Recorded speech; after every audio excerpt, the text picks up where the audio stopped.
Hello दोस्तों, नमस्कार। मैं हूं सुमित कुमार।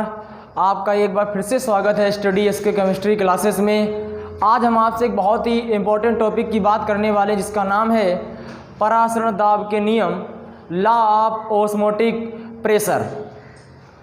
ये बहुत ही इम्पोर्टेंट है एग्जाम के लिए और कई बार पूछे भी जा चुके हैं। तो आज हम आपसे बात करेंगे परासरण दाब के नियम।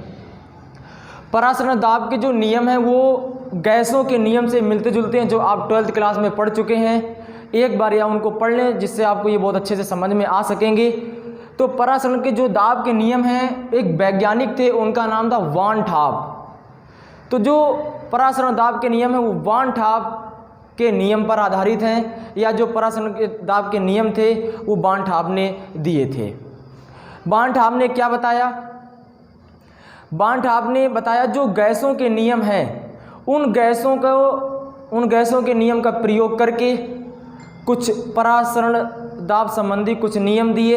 उनकी हम आपसे बात करेंगे कौन कौन से नियम हैं। पहला है बायल वान ठाब का नियम, दूसरा है चार्ल्स वान ठाब का नियम और तीसरा है आवोगाद्रो वान ठाब का नियम।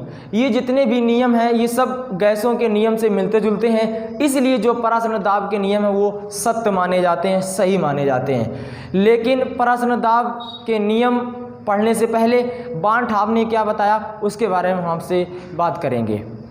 वान ठाब ने क्या किया? तनु विलयन लिया और उसमें गैस को घोल दिया। तो वान ठाब ने बताया कि गैस और तनु विलयन को जब किसी पात्र में हम घोलेंगे तो गैस का जो दाब होगा और जो तनु विलयन का जो दाब होगा उनमें क्या होती है? अधिक समानता होती है। यानी इसका मतलब ये है कि तनु विलयन का जो परासरण दाब होगा उस पे जो सांद्रण उत्ताप का प्रभाव पड़ेगा वही गैस के दाब पर प्रभाव पड़ेगा। इसलिए उन्होंने सन 1885 में एक सिद्धांत दिया, एक सिद्धांत का प्रतिपादन किया, जिसे कहते हैं वान ठाब का सिद्धांत या वान ठाब का तनु विलयन का सिद्धांत कहते हैं। तो उन्होंने क्या बताया, मैंने लिख रखा है, आप देखें क्या बताया। वान ठाब ने गैसों तथा तनु विलयनों के अध्ययन से पाया कि दोनों अवस्थाओं में बहुत अधिक समानता होती है। यानी कि गैसीय अवस्था और तनु विलयन में क्या होती है? बहुत अधिक समानता होती है। तनु विलयन के परासरण दाब पर, यानी कि जो डाइल्यूट सॉल्यूशन का जो ऑस्मोटिक प्रेशर होगा उस पे जो सांद्रण तथा ताप का प्रभाव पड़ेगा वही गैस के दाब पर प्रभाव होता है। इन अध्ययनों के पश्चात वान ठाब ने सन 1885 ईस्वी में विलयनों का सिद्धांत प्रतिपादित किया, जिसे वान ठाब का विलयन सिद्धांत कहते हैं। इसे दूसरे शब्दों में भी हम पढ़ सकते हैं। क्या ये लिखा देखें, एक तनु विलयन में यानी एक डाइल्यूट सॉल्यूशन में जो विलय के अणु या जो विलय के अणु वही कार्य करते हैं जो किसी एक गैस में गैस के अणु कार्य करते हैं। हम यहाँ पे सांद्र विलयन की बात नहीं करेंगे। सांद्र विलयन से मुझे कोई भी मतलब नहीं, क्योंकि जो परासरण के दाब के जो नियम हैं वो वान ठाब ने दिए थे। वान ठाब ने इन नियमों को देने के लिए कैसा सॉल्यूशन लिया? डाइल्यूट सॉल्यूशन लिया। तो वही लिखा यहाँ पे है, एक तनु विलयन में विलय अणु वही कार्य करते हैं जो कि एक गैस में गैस के अणु कार्य करते हैं। परासरण दाब गैस दाब के अनुरूप ही होता है, इसलिए इसे कहते हैं तनु विलयन का सिद्धांत कहते हैं। इसे तनु विलयन डाइल्यूट सॉल्यूशन का सिद्धांत कहते हैं। इस आधार पर वान ठाब ने गैसों के नियम का प्रयोग करके परासरण संबंधी कुछ नियम दिए, उनके बारे में हम आपसे बात करेंगे। तो ये क्लियर हुआ कि वान ठाब ने क्या बताया, किस आधार पर परासरण दाब के नियम दिए, किन नियमों का प्रयोग किया, जिससे जो ऑस्मोटिक प्रेशर के जो नियम है यानी कि परासरण जो दाब के नियम है वो सत्य क्यों हैं, वो सत्य क्यों माने जाते हैं। वो सत्य इसलिए माने जाते हैं क्योंकि वो गैसों के नियम से मिलते जुलते हैं या उनके अनुरूप होते हैं। तो उन्होंने यही बताया था वान ठाब ने कि गैस तथा तनु विलयन के अध्ययन से पाया कि दोनों अवस्थाओं में वो बहुत अधिक समानता रखते हैं। यानी कि जो तनु विलयन की जो परासरण दाब पर सांद्र ताप का प्रभाव होगा वही गैस के दाब पर होता है। इन अध्ययनों के पश्चात बानठाप ने सन 1885 ईस्वी में विलयनों का एक सिद्धांत प्रतिपादित किया, जिसे बानठाप का विलयन सिद्धांत कहते हैं। दूसरे शब्दों में क्या बताया, एक जो तनु विलयन है, डाइल्यूट सॉल्यूशन में जो विलय के अणु कार्य करते हैं वही एक गैस में गैस के अणु कार्य करते हैं। यानी कि इसका मतलब हुआ कि परासरण दाब गैस दाब के अनुरूप होता है या उसके बराबर होता है, तो इसे तनु विलयन का सिद्धांत कहते हैं। इसे तनु विलयन का सिद्धांत कहते हैं। क्लियर हो गया आपको? अब हम आपसे आगे बात करते हैं। इस नियम के आधार पर बानठाप ने गैसों के नियम का प्रयोग करके परासरण दाब के कुछ संबंधित नियम दिए या उनके नियम निम्नलिखित हैं, उनके बारे में हम आपसे बात करेंगे। क्या बताया था देखें एक बार। इस नियम के अनुसार जो मैंने आपको पहले नियम में क्या बताया, एक तनु विलयन में विलय के जो अणु वही कार्य करते हैं जो एक गैस में गैस के अणु कार्य करते हैं। यानी जो परासरण दाब है वो गैस दाब के क्या होता है, अनुरूप होता है या बराबर होता है। तो उस नियम के अनुसार, यानी यहाँ पे लिखेंगे इस नियम के अनुसार बानठाप एक वैज्ञानिक थे, ये बानठाप ने गैसों के नियमों का प्रयोग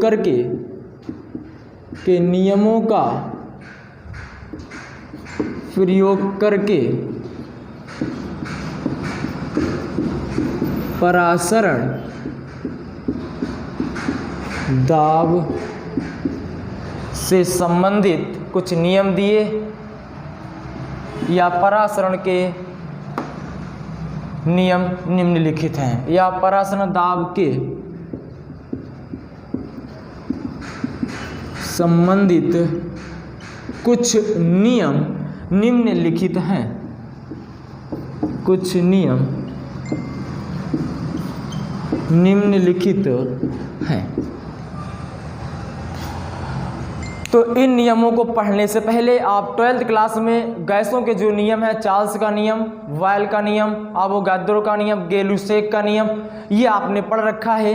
तो उनको एक बार फिर से पढ़ लें, जिससे आपको ये पढ़ने में अच्छा लगेगा और समझ में आएगा। लेकिन जो परासरण के दाब की जो लॉ ऑफ ऑस्मोटिक प्रेशर, वो नियम किसने दिए थे, वो दिए थे बानठाप ने। यहाँ पे एक शब्द और जुड़ जाएगा, वायल बानठाप का नियम, चार्ल्स बानठाप का नियम, एवोगाद्रो बानठाप का नियम, एक शब्द और उसमें जुड़ जाएगा। लेकिन जब हम गैसों के नियम में पढ़े वहाँ पे क्या था, सिर्फ वायल का नियम था, चार्ल्स का नियम था और बानठाप, यहाँ पे एक शब्द जुड़ जाएगा बानठाप का नियम। तो क्या बताया, इस नियम के अनुसार बानठाप ने गैसों के नियम का प्रयोग किया या प्रयोग करके परासरण दाब के संबंधित कुछ नियम दिए, जो क्या है, निम्नलिखित है। पहला नियम क्या है, पहला नियम है वायल बानठाप का नियम। दूसरा है चार्ल्स बानठाप का नियम। थर्ड जो हम बात करेंगे वो बात करेंगे सामान्य समीकरण, यानी कि तनु विलयन के लिए सामान्य समीकरण। और 4th नंबर हम आपसे बात करेंगे एवोगाद्रो बानठाप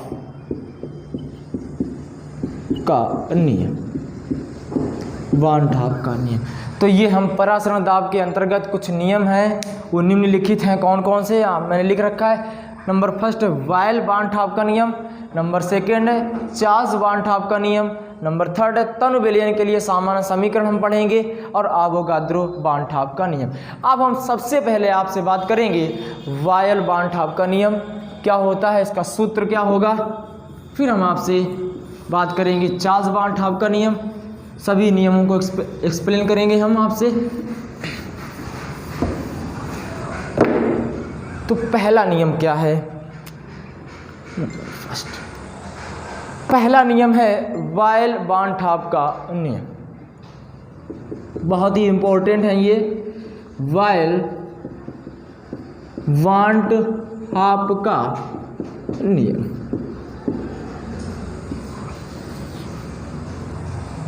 वायल बानठाप का नियम।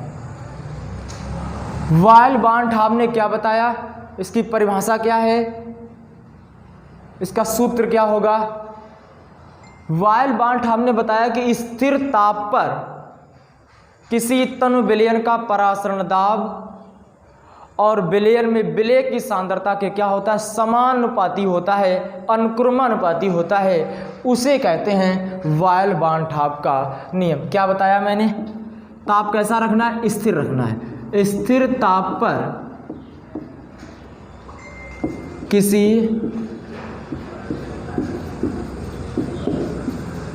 किसी तनु विलयन का परासरण दाब किस स्थिर ताप पर, ताप को कैसा रखना है, स्थिर रखना है। स्थिर ताप पर किसी तनु विलयन का परासरण दाब और विलयन में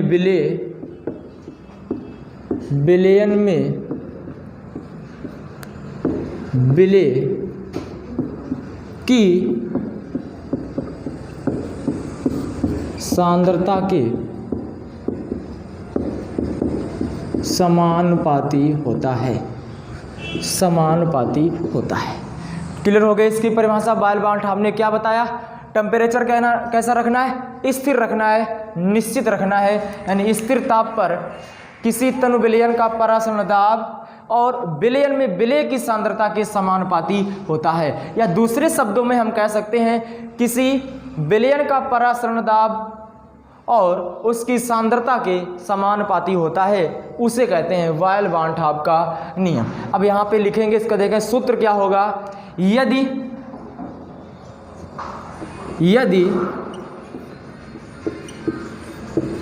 डाइल्यूट सॉल्यूशन, यदि तनु विलयन का परासरण दाब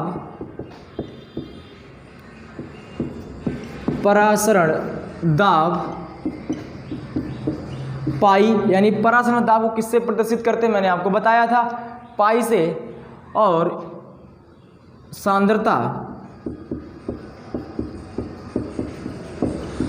सी हो तो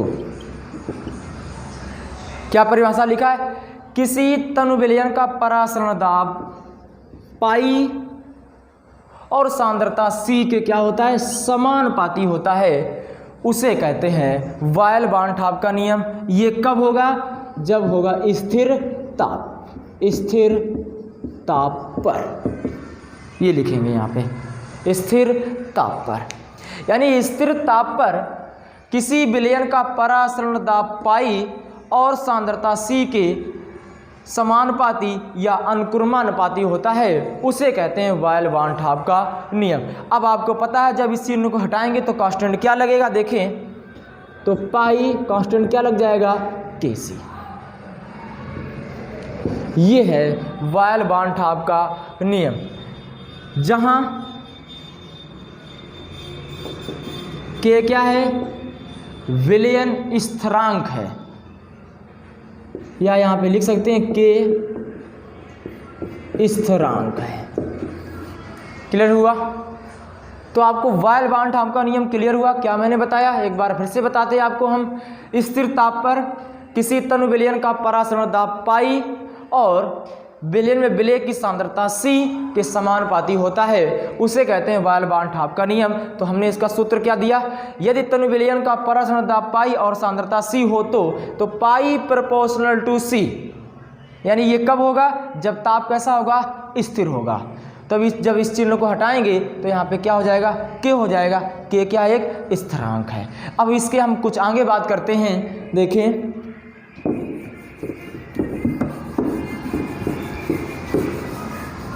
यदि यहाँ पे देखें, यदि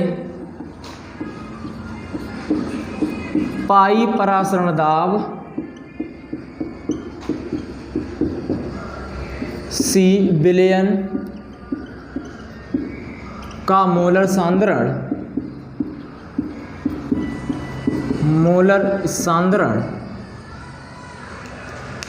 हो तो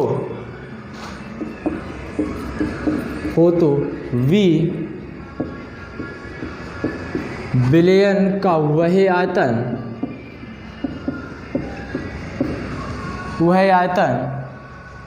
जिसमें विलय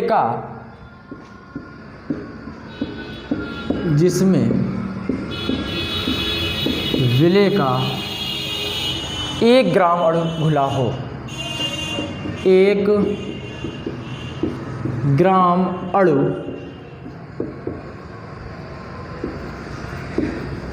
घुला हो, तब क्या होगा देखें। ये क्लियर हो गया आपको।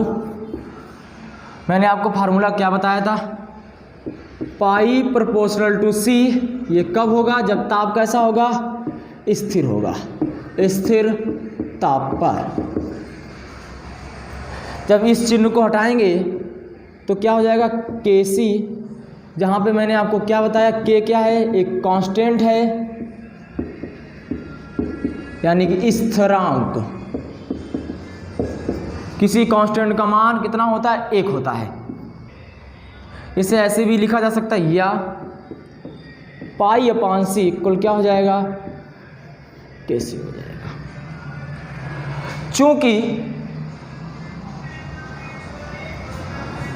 चूंकि C बराबर होता है 1/V। C बराबर क्या होता है, 1/V। तो इस समीकरण में रखेंगे, देखें तो क्या होगा, पाई प्रोपोर्शनल टू क्या हो जाएगा, 1/V हो जाएगा। अब इसे आगे इस चिन्ह को हटाएंगे तो क्या हो जाएगा, पाई कांस्टेंट क्या हो जाएगा, ये हो जाएगा। इसे और आगे करेंगे तो ये हो जाएगा, पाई क्या हो जाएगा, K/V हो जाएगा। क्लियर हुआ। अब इसे इधर लाएंगे तो हो जाएगा पाई V बराबर क्या हो जाएगा, K क्या है, स्थिरांक है। तो ये नियम जो मैंने आपको बताया, ये नियम कहलाता है वायल-बानठॉप का नियम।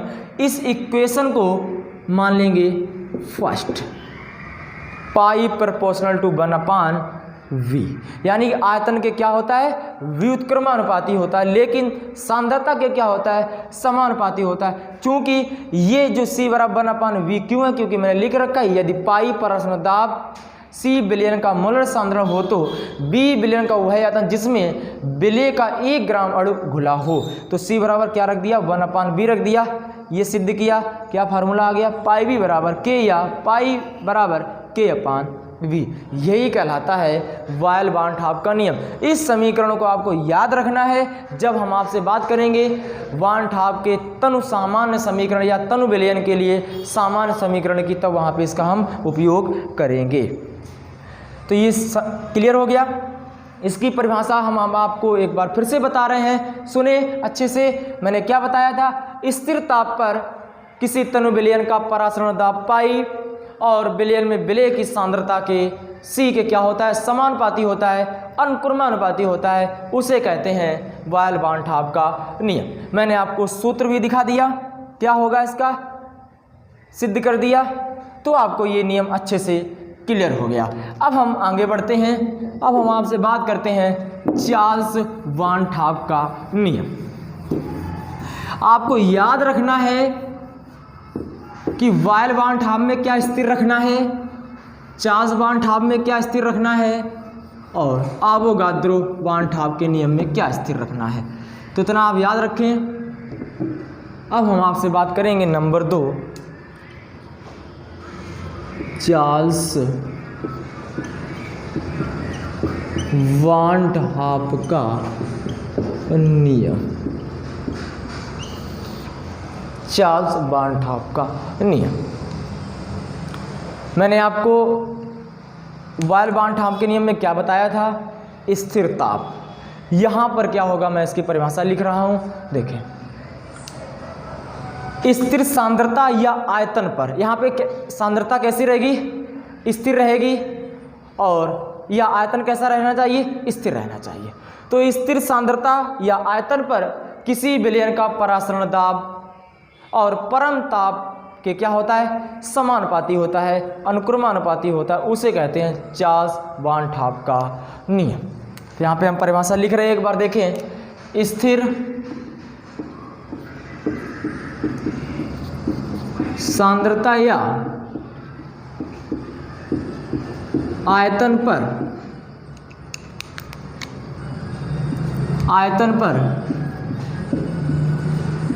किसी तनु विलयन का परासरण दाब पाई और परम ताप टी के समानुपाती होता है। क्लियर हुआ? चार्ल्स वान ठाप ने क्या बताया? स्थिर सांद्रता या आयतन पर, या हम डायरेक्ट बोल सकते हैं स्थिर सांद्रता पर किसी तनु विलयन का परासरण दाब पाई और परम ताप टी के क्या होता है, समानुपाती होता है। यानी इसका मतलब क्या हुआ, पाई प्रोपोर्शनल टू टी। ये कब होगा, जब सांद्रता कैसी होगी, यानी सी कैसा होगा, स्थिर सांद्रता पर। तो यहाँ पे क्या होगा, इस चिन्ह को हटाएंगे तो क्या लगेगा, पाई, तो यहाँ पे क्या हो जाएगा, के टी, या पाई अपान टी, तो क्या हो जाएगा, के। इस समीकरण को क्या मान लेंगे, सेकेंड। इसे याद रखना है, ये आगे काम आएगी इक्वेशन, जहां के क्या है, कांस्टेंट है, स्थिरांक या नियतांक। तो चार्ल्स का नियम क्लियर हुआ, यानी चार्ल्स वान ठाप का नियम क्या है, एक बार फिर से बता रहे हैं, आप देखें उसे अच्छे से पढ़ें, आपको एकदम इजी लगेगा, अच्छे से समझ में आएगा। क्या मैंने बताया, स्थिर सांद्रता यानी सी कैसा होगा, स्थिर होगा, तो स्थिर सांद्रता या आयतन पर किसी तनु विलयन का परासरण दाब पाई और परम ताप टी के समानुपाती होता है, उसे उसे चार्ल्स वान ठाप का नियम कहते हैं। क्लियर हुआ? ये लिखा है पाई प्रोपोर्शनल टू टी, जब इस चिन्ह को हटाएंगे कांस्टेंट क्या है, के, या इसे ऐसे भी लिख सकते हैं, जब इसे यहाँ पे रोकेंगे तो टी क्या आएगा, बटे में आएगा। तो ये लिखा है जहाँ के क्या है, एक स्थिरांक है। क्लियर हुआ? अब हम आपसे आगे बात करते हैं नंबर थर्ड। इसका नंबर थर्ड क्या है, उसकी बात करेंगे। तो इन नियमों को अच्छे से तैयार कर लें, बहुत ही इम्पोर्टेंट है ये। नंबर थर्ड अब हम आपसे बात करने वाले हैं तनु विलयन के लिए सामान्य समीकरण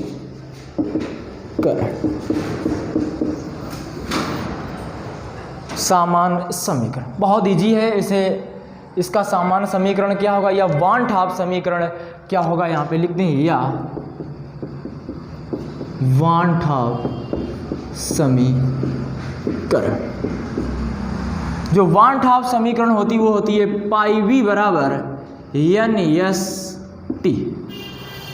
इसे सिद्ध करना है, तो ये कैसे सिद्ध होगी देखें। तो तनु विलयन के लिए सामान्य समीकरण या वान ठाप समीकरण को सिद्ध करने के लिए वायल वान ठाप का नियम और चार्ल्स वान ठाप के नियम को क्या करते हैं, एक साथ रखते हैं, जिससे जो एक समीकरण बनेगी उस समीकरण को ही कहते हैं वान ठाप का समीकरण या तनु विलयन के लिए सामान्य समीकरण। तो इस नियम को सिद्ध करते हैं, तो यहाँ पे लिखेंगे नंबर फर्स्ट वायल वान ठाप के नियम से। वायल वान ठाप के नियम से क्या था, पाई प्रोपोर्शनल टू 1/v। कब, जब ताप कैसा होगा, स्थिर ताप पर। सेकेंड नंबर लिखेंगे चार्ल्स वान-टॉप नियम के अनुसार, नियम से, चार्ल्स वान-टॉप के नियम से, क्या था? Pi proportional to T, pi proportional to T. ये कब होगा? जब सांद्रता कैसी होगी, यानी स्थिर सांद्रता पर। अब क्या करेंगे? समीकरण फर्स्ट हुआ, सेकेंड को एक साथ रखने पर, एक साथ रखने पर तो क्या होगी? इक्वेशन देखें, पाई प्रोपोर्शनल टू क्या हो जाएगी? T upon B, T upon V. इस चिन्ह को हटाएंगे तो क्या होगी? यहाँ पे एक कांस्टेंट का उपयोग करेंगे, यहाँ पे के का ना उपयोग करके एक गैस स्थिरांक जिसे कहते हैं आर, जो आर होता है उसे कहते हैं गैस स्थिरांक। तो इसे हटाएंगे तो यहाँ पे होगा पाई इक्वल टू, यहाँ पे हो जाएगा आर टी अपान वी। अब इसे और सिद्ध करेंगे तो क्या इसकी इक्वेशन बनेगी? देखें, बी को इधर लाएंगे तो ये हो जाएगी पाई वी बराबर क्या हो जाएगी? R T. पाई वी बराबर क्या हो जाएगी? R T. जहाँ आर क्या है? एक गैस स्थिरांक है जिसका मान 0.0821 होता है। उसका मात्रक भी होता है, उसके मात्रक की भी हम आपसे बात करेंगे। अब हम इसके आगे बात करते हैं। इतना क्लियर हो गया आपको? तो वान-टॉप का समीकरण सिद्ध करने के लिए चार्ल्स का नियम और बायल का नियम का प्रयोग करना पड़ता है। तो जो वान-टॉप का समीकरण है pi V equal to N S T, वो सिद्ध हो जाती है। तो मैंने क्या बताया, एक बार फिर से बताते हैं। यहाँ पे पाई प्रोपोर्शनल टू क्या था? वी। ये कब होगा? ये होगा स्थिर ताप पर। ये वान-टॉप का नियम है। दूसरा क्या था? Pi proportional to T. ये कब होगा? जब सांद्रता कैसी होगी? स्थिर होगी, स्थिर सांद्रता पर। दोनों समीकरण को क्या करेंगे? एक साथ रख देंगे। फर्स्ट हुआ, सेकेंड समीकरण को एक साथ रखने पर क्या बनेगी? देखें, बनेगी pi proportional T upon V, T upon V. अब यहाँ पे इस चिन्ह को अभी तक हटाया तो कांस्टेंट क्या लगाते थे? के कांस्टेंट का उपयोग करते थे। अब के का ना उपयोग करके एक शब्द है आर। आर क्या है यहाँ पे? उसका अभी हम बताएंगे उसका मान कितना होता है। जो आर हम कांस्टेंट के रूप में प्रयोग करेंगे उसे कहते हैं गैस स्थिरांक, गैस स्थिरांक। तो यहाँ पे होगा क्या? हटाएंगे इसे तो पाई इक्वल हो जाएगा R T upon V. B को उधर लाएंगे तो पाई वी बराबर हो जाएगा आर टी। जहां आर क्या है? एक गैस स्थिरांक है। चूंकि R equal S, R equal क्या करेंगे? एस रखेंगे तो यहां पे रखेंगे तो पाई बी बराबर क्या हो जाएगा? एस टी हो जाएगा। आर क्या यहाँ पे? गैस स्थिरांक है। और एस क्या है? यहाँ पे विलयन स्थिरांक है। तो यहाँ पे लिखेंगे आर गैस स्थिरांक है, गैस स्थिरांक, और एस क्या है? विलयन स्थिरांक, विलयन स्थिरांक। जितना मान आर का होता है उतना ही मान एस का होता है। अंतर इतना है कि R है गैस स्थिरांक और S है विलयन स्थिरांक, लेकिन R यानी गैस स्थिरांक का मान विलयन स्थिरांक क्या होता है, अनुरूप होता है, या ऐसे बोल सकते हैं S विलयन स्थिरांक का मान R गैस स्थिरांक के अनुरूप होता है। अब यहाँ पे लिखेंगे एक शब्द, यदि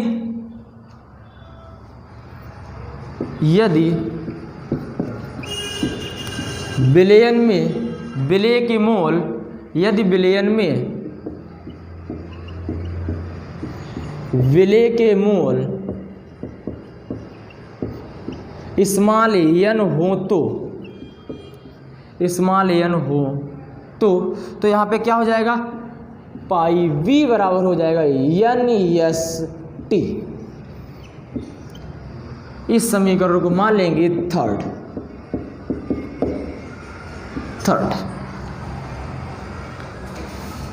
तो जो समीकरण थर्ड है इसे ही कहते हैं तनु विलयन के लिए सामान्य समीकरण या वान टॉप समीकरण। यही जो समीकरण है यही कहलाती है वान टॉप समीकरण। ये किसके अनुरूप है, आपने पढ़ा होगा, आदर्श गैस का समीकरण PV = nRT उसी के अनुरूप है। इसीलिए परासरण दाब के नियम सत्य होते हैं या सही होते हैं, वान टॉप समीकरण कहलाती है।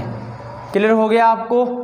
वान टॉप समीकरण क्या होती है, पाई V = क्या बताई, NST, जहाँ पाई क्या है परासरण दाब, B क्या है विलयन का आयतन और N क्या है विलयन में विलय के मोल, S क्या है विलयन स्थिरांक और T क्या है परम ताप या ताप बोल सकते हैं। तो आपको इतना क्लियर हुआ। अब हम यहाँ पे आपसे बात करते हैं कि R का मान कितना होता है, इसका मात्रक क्या होता है, और जो जितना मान R का होता है उतना ही मान S का होता है। तो आप याद रखें वान टॉप समीकरण क्या होती है, ये आदर्श गैस समीकरण के अनुरूप होती है, यानी कि PV = nRT, और जो वान टॉप समीकरण है वो है पाई V = NST। तो यहाँ पे वान टॉप समीकरण क्या सिद्ध की, वान टॉप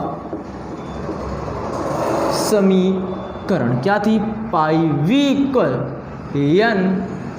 NST लिखेंगे, जहां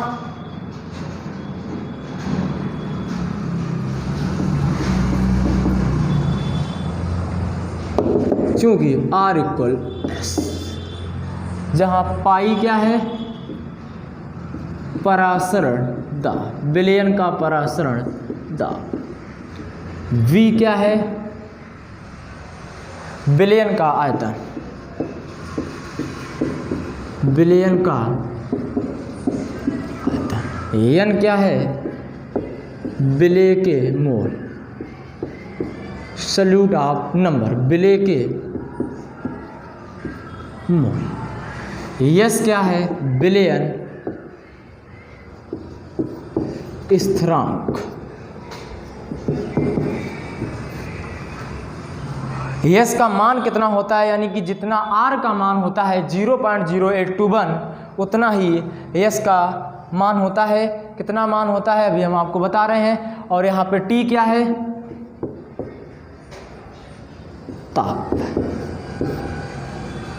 ताप। ये क्लियर हो गया आपका। इसे देखें,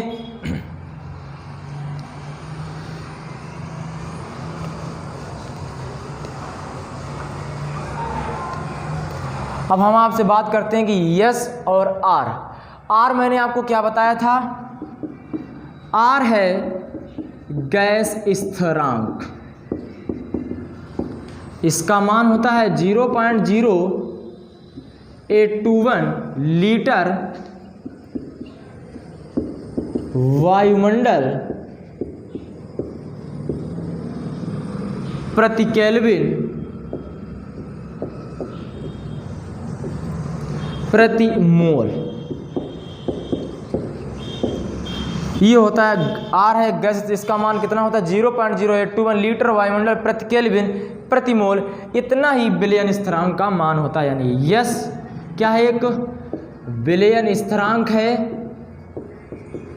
इसका भी मान कितना होता है 0.0, इसकी ही अनुरूप होता है 0.0821 लीटर वायुमंडल प्रति केल्विन प्रति मोल। ये इसका यूनिट याद रखेंगे, इसका ये मान याद रखेंगे। इससे हम आपको जब हम न्यूमेरिकल बताएंगे तो आपको वहाँ पे दिक्कत ना हो, तो आप ये मान याद कर लें, इसका यूनिट तैयार कर लें। क्या बताया इसका आर एक गैस स्थिरांक है। यहाँ पे पाई इक्वल टू, अगर आदर्श गैस की समीकरण पढ़ते तो वहाँ पे होता पी इक्वल टू NRT, लेकिन यहाँ पे हम परासरण दाब के वान ठाप का समीकरण पढ़ रहे हैं तो यहाँ पे है पाई इक्वल टू NAST। तो यस एक विलयन स्थिरांक है। ये जो समीकरण है ये आदर्श गैस समीकरण के अनुरूप होता है, यानी पी इक्वल टू NRT। इसीलिए परासरण के जो नियम हैं वो सत्य हैं और सही माने जाते हैं। तो आर का जो मान है वो एस के क्या होगा, अनुरूप होगा। तो मैंने ये लिख दिया है, इसे आप लिख लें। क्लियर हो गया आपको? वाल बांड ठाप का नियम क्लियर हुआ, चार्ल्स बांड ठाप का नियम क्लियर हुआ, और तनु विलयन के लिए सामान्य समीकरण या वान ठाप समीकरण। अब हम हमसे लास्ट जो नियम है उसकी बात करेंगे, आवोगाद्रो वान ठाप का नियम। आवोगाद्रो वान ठाप का नियम बहुत ही इंपॉर्टेंट है, इन्हें अच्छे से पढ़ लें। नंबर 4, आवोगाद्रो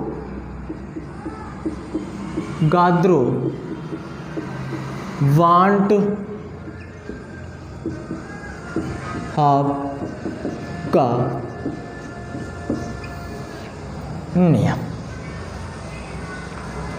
आवोगाद्रो वान ठाप का नियम इन्होंने क्या बताया, ये बहुत ही इंपॉर्टेंट है, इसे अच्छे से पढ़ें।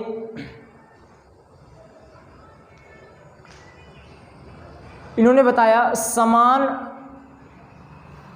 ताप और दाब पर विलयनों के समान आयतनों में विलय के अणुओं की संख्या कैसी होती है, समान होती है।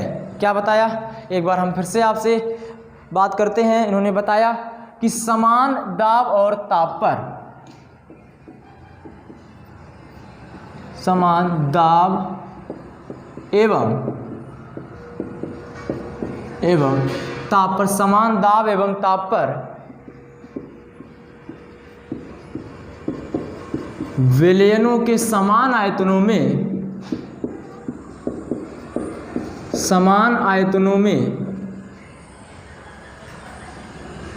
विलय के अणुओं की संख्या, विलय के अणुओं की संख्या समान होती है। क्यों? क्योंकि परासरण दाब भी कैसा होता है, समान होता है। तो इसलिए इन्होंने क्या बताया, समान दाब एवं ताप पर विलयनों के समान आयतनों में, यानी कि अगर B1 1 है तो B2 भी कितना होगा, 1 होगा। B3 1 है तो B4 कितना होगा, 1 होगा। तो समान दाब एवं ताप पर विलयनों के समान आयतनों में विलयनों के अणुओं की संख्या समान होती है, जिसे आवोगाद्रो वान ठाप का नियम कहते हैं। अब यहाँ पे बात करेंगे तनु विलयन के, तनु विलयन का सामान्य समीकरण, सामान्य समीकरण क्या बताया था मैंने, पाई V इक्वल NAST।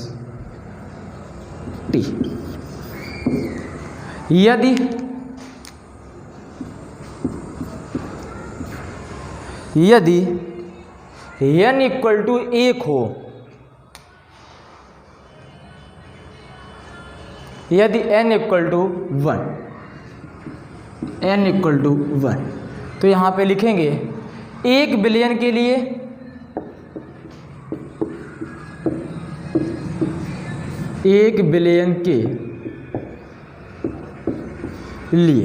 क्या होगा, देखें पाई1 B1, यहाँ पे लिखेंगे पाई1 B1 इक्वल ST1। अब यहाँ पे लिखेंगे दूसरे विलयन के लिए क्या होगा, π2 v2 इक्वल ST2। क्या मैंने बताया, अवोगाद्रो बांड-ठाप के नियम क्या बताया, समान दाब एवं ताप पर विलयनों के समान आयतनों में विलयनों के अणुओं की संख्या कैसी होती है, समान होती है। तो यहाँ पे हम किस नियम का प्रयोग कर रहे हैं, तनु विलयन का सामान्य समीकरण। तो πv इक्वल टू NST, यदि n इक्वल टू 1 हो तो यहाँ पे मैंने क्या लिखा, एक विलयन के लिए क्या होगा, π1v1 equal to ST1। S क्या है, एक विलयन स्थिरांक, इसका मान कितना होता है 0.0821 लीटर वायुमंडल प्रति केल्विन प्रति मोल, जो किसके अनुरूप होता है, गैस स्थिरांक यानी R के अनुरूप होता है।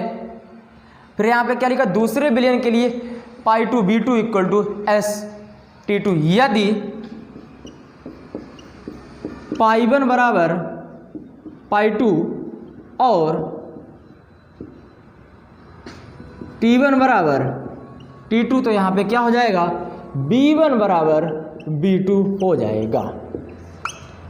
यानी कि एक विलयन में विलय के मोलों की संख्या कैसी होनी चाहिए, समान होनी चाहिए। तो उसे ही कहा गया है अवोगाद्रो बांड-ठाप का नियम। तो क्या हो गया यहाँ पर, B1 बराबर B2। इस नियम को एक बार हम आपको फिर से बता रहे हैं, उसे अच्छे से देख लें।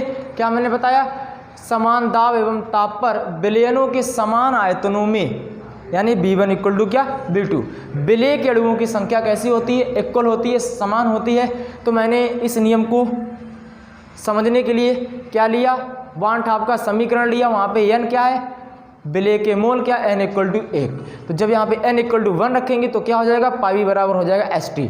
तो यहाँ पे क्या लिखा है, एक विलयन के लिए πv1 v1 equal to ST1, दूसरे के लिए क्या है, दूसरे विलयन के लिए है π2 v2 इक्वल टू ST2। यदि π1 बराबर क्या हो, π2 और T1 बराबर क्या हो, तो क्या होगा, B1 बराबर क्या हो जाएगा, B2 हो जाएगा। तो आज मैंने आपको क्या पढ़ाया, परासरण के दाब के नियम आपको क्लियर हो गए होंगे। कौन कौन से थे, वायल बांड-ठाप का नियम क्लियर हुआ, चार्ल्स बांड-ठाप का नियम और बांड-ठाप का समीकरण, और नंबर चौथा था अवोगाद्रो बांड-ठाप का नियम। तो आपको ये नियम क्लियर हो गए, अच्छे से समझ गए होंगे। तो इनको आप तैयार कर लें, ये एग्जाम के लिए बहुत ही इम्पोर्टेंट है। अगर आपको मेरे वीडियो अच्छे लगे तो कृपया उनको लाइक करें और सब्सक्राइब करें। आज के लिए इतना, थैंक यू सो मच।